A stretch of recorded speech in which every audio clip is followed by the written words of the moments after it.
አለው ማለት የሚችለው ማን ብቻ ነው? ማን ብቻ ነው? ከአዳማ ወደ አዲስ አበባ እየሄድኩ ነው፣ እግዚአብሔር ቢፈቅድ። ማን ቢፈቅድ?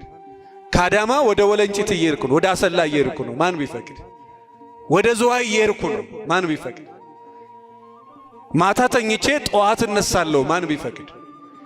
አልጋ ላይ ተገለባብጦ ጠዋት መተኛት ቀላል ነገር ነው እንዴ? አንተ ተኝተህ እኮ የነርቭ ሲስተም፣ የደም ዝውውር፣ ያተነፋፈስ ስነ ስርዓትን ማን ነው የሚቆጣጠረው? ማን ነው የሚቆጣጠረው? ስሙ የተመሰገነ ይሁን። ስለዚህ ዝም ብለህ ከመሬት ተነስቶ እኔ አለው አይባልም።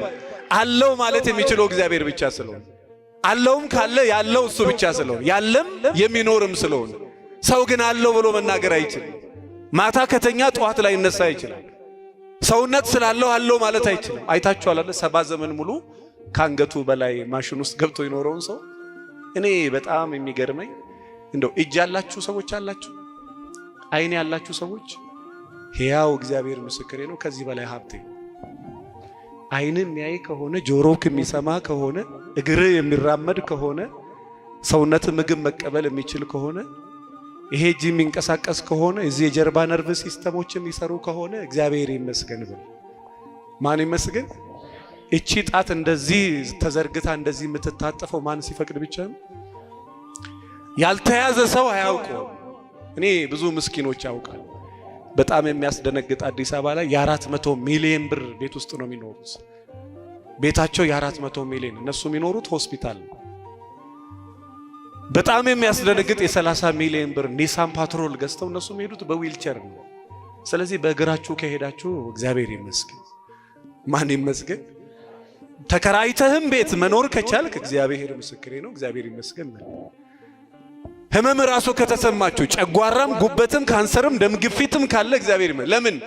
ህመሙ ራሱ የተሰማክ የስጋ ደዌ በሽታ ስለሌለብን ነው።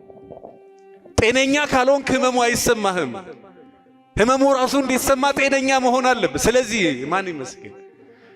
በትንሹ ነገር ደግሞ እግዚአብሔር ይመስገን ያላለ ሰው ዓለምን ሁሉ ቢገዛ እግዚአብሔር ይመስገን አይል እና በተዘጋው ደጃፍ ገብቶ የሰላሙ ጌታ እርሱ የሰላም አባት ሰላም ሰጪም ስለሆነ ሰላም ለእናንተ ይሆናል። ወገኖቼ ሰላም በለኝ ካላችሁት እመኑኝ፣ የእግዚአብሔር ሰላምና የዓለም ሰላም ይለያል። ሰላም ማለት የጥይት ድምፅ ሳይሰሙ መኖር ማለት አይደለም። ጦርነት መካከል ሰላም ያላቸው ሰዎች አሉ። ምንም የሌለ ቦታ ላይ ደግሞ ሰላም የሌላቸው ሰዎች አሉ። ሰላም ማለት የውስጥ ሰላም ነው። ያን የውስጥ ሰላም የሚሰጠው ማን ነው? አዲስ አበባ ላይ አንድ ጊዜ መገናኛ አካባቢ ከአያት ተንደርድሮ የሚመጣ ትልቅ ሲኖትራክ እንደዚህ ካወቃችሁ ይሄ ወደ መገናኛ አደባባይ፣ ይሄ ደግሞ ወደ 22 የሚያስኬድ መስግና እዚህ ስር የተኛ ልጅ አለ። መኪናው ክስክስ ብሎ በቃ እስከ ቦዲው እንጨቱን እስከ ጫነ ድረስ ገብቷል። እና መኪናው በእንትን ክሬን ጠዋት ሲነሳ ልጁ ከእንቅልፉ አልነቃም።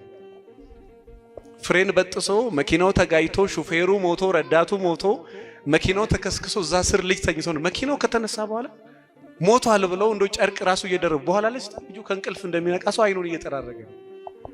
እዚህ መካከል እግዚአብሔር ይጠብቃል። ማን ይጠብቃል? ማን ይጠብቃል? እግዚአብሔር። ወገኖቼ በተደጋው ደጃፍ ገብቶ ሰላም ለእናንተ ይሁን ይበላል። የኔ ቤት ሰላም ይፈልጋል፣ እናንተም የኔ ቤት ሰላም ይፈልጋል የምትሉ ከሆነ የሰላሙን ጌታ ወደ ቤቴ ይገባል።